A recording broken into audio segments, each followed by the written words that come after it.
Season 3 of Call of Duty Modern Warfare 2 and Warzone 2 is here, and it brought a ton of new patch notes and changes. Between new maps for multiplayer, new game mode variations, and adjusted equipment for Warzone and DMZ, there's a lot to cover. Here's everything you need to know about Season 3 of Modern Warfare 2 and Warzone 2.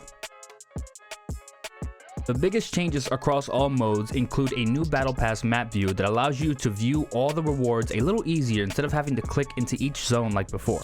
You can also turn on the option to auto-spend your battle tokens to unlock Battle Pass rewards so you don't have to go in and select manually. There are two new guns available this season, the FJX Imperium Sniper Rifle and the Cronin Squall Battle Rifle. The FJX is an incredibly strong anti-personnel bolt-action sniper rifle that takes 408 rounds.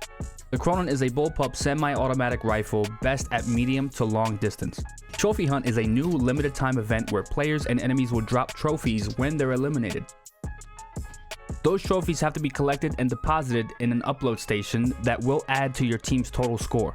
This is available in multiplayer, Battle Royale, and DMZ. In DMZ, these trophies can be exchanged for items in the event tab that include weapon blueprints, vehicle skins, and Battle Pass token tier skips.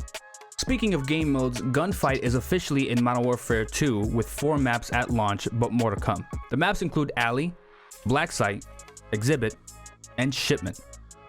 The sweaty 2v2 mode is here to stay, so you and your duo can queue up and play to your little heart's content. Pranked is a take on Team Deathmatch where if you don't kill another player fast enough, you'll be killed with an explosion.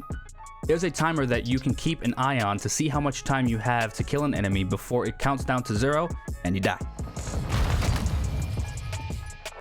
There are also 3 new 6v6 maps, 2 new battle maps, and a new Spec Ops map and raid episode coming later in Season 3.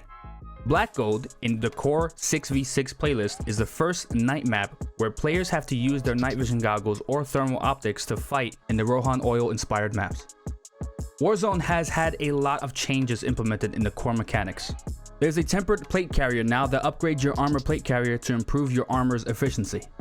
These can be found in strongholds and looted as normal in the field. This allows players to equip 2 stronger armor plates down from 3, and each plate counts for 75. Bomb drones have had their damage reduced and will no longer one-hit kill or even down a fully armored player now. The heavy chopper is back and now has unique gas cans that can be collected to initiate takeoff. The gas can spawns will vary between Battle Royale and DMZ, but in Warzone, after you finish a stronghold mission, 1 heavy chopper gas can is rewarded. Interrogations are now faster, going from 5 seconds to 3, and if the downed player is immediately eliminated after a successful interrogation, there's a grace period where the enemy squad will be pinged at least once. If you keep the interrogated player alive long enough, the pings will happen longer as well. On Ashika Island Resurgence mode, the buy stations have now been increased from 10 to 15 per match. Al Mazrah has also been added as a new map for the Massive Resurgence mode, featuring 150 total players. In Massive Resurgence, all strongholds are disabled, and the weapons found in the ground loot always have attachments. In addition to all these updates, there's a new Gulag map called Black Site that players have to fight to get a chance to redeploy. There's also a new World Series of Warzone coming to Warzone on the 27th of this month. This is only for trios and is an in-game option which follows a new World Series of Warzone rule set, which gets rid of the turreted vehicles, heavy choppers, assimilation, fire sales, jailbreaks, restocks, or Champions Quest. The playlist is open now for practice, but the actual competition will be from April 28th to the 30th, from 10 AM to 2 PM each day.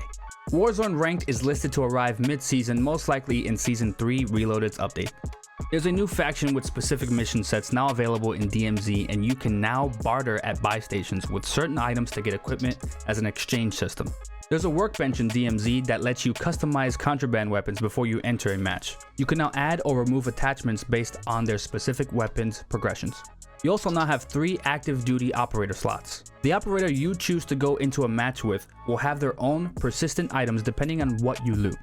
When you die or fail to exfil in a match, that specific operator you use during that match will lose their streaks, gear, and everything, but the other operators won't. There's also a new way to exfil. You can buy a private exfil at a buy station that will activate a separate exfil point that isn't spawned into the match that round. There are 4 new plate carriers: Tempered, Comms, Medic, and Stealth. Tempered will give you 2 stronger armor plates versus 3 plates like in Battle Royale.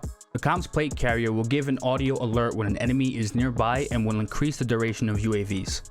The medic armor will grant you a faster team and self-revives, and the stealth armor will keep you from appearing on an enemy radar like the ghost perk.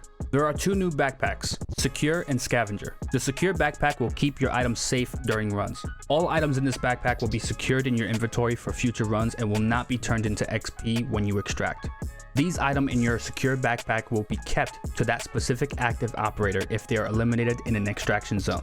The Scavenger backpack takes out the third weapon slot in medium to large backpacks and is replaced with additional item slots. You could read the more in-depth patch notes on Activision's blog post if you want to see the specific numbers and adjustments made to weapons and more. How do you feel about Season 3 changes so far? And are you liking the DMZ changes?